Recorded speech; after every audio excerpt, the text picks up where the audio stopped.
السلام علیکم پیارے دوستو، آپ دیکھ رہے ہیں چینل انٹرسٹنگ انفارمیشن۔ معلوماتی ویڈیوز دیکھنے کے لیے ہمارے چینل کو سبسکرائب کریں۔ ایک بار ترکی کے سلطان سلیمان القانونی کو بتایا گیا کہ درختوں کی جڑوں میں چیونٹیاں بہت زیادہ ہو گئی ہیں، تو سلطان نے ماہرین کو بلایا اور پوچھا کہ اس کا کیا حل ہے۔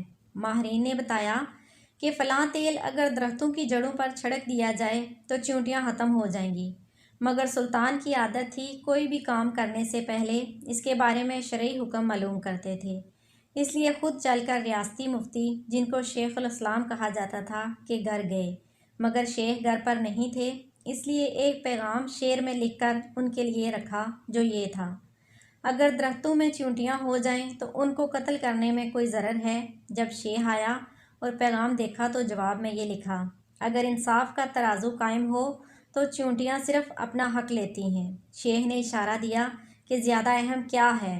سلطان آسٹریا کے دارالحکومت ویانا کو فتح کرنے کی نیت سے جہادی سفر پر نکلے، مگر راستے میں انتقال ہو گیا تو آپ کے جسد حاکی کو واپس استنبول لایا گیا۔ آپ کی تجہیز و تکفین کے دوران آپ کا وصیت نامہ ملا، جس میں لکھا تھا کہ میرا صندوق بھی میرے ساتھ دفن کرو۔ علماء حیران ہو گئے اور یہ سوچنے لگے کہ یہ ہیرے جواہرات سے بھرا ہوا ہوگا اور اتنی قیمتی چیزوں کو مٹی میں دفنایا نہیں جا سکتا، اس لیے صندوق کھولنے کا فیصلہ ہوا۔ صندوق کھول دیا گیا تو یہ دیکھ کر لوگ حیران ہو گئے کہ اس میں وہ تمام فتوے تھے جو علماء سے لینے کے بعد سلطان نے اقدامات کیے تھے، اور ساتھ دفنانے کا مقصد یہ تھا کہ اللہ کو ثبوت پیش کروں کہ میں نے کوئی بھی حکومتی فیصلہ اسلام کے خلاف نہیں کیا، بلکہ علماء سے باقاعدہ فتویٰ لے کر کیا۔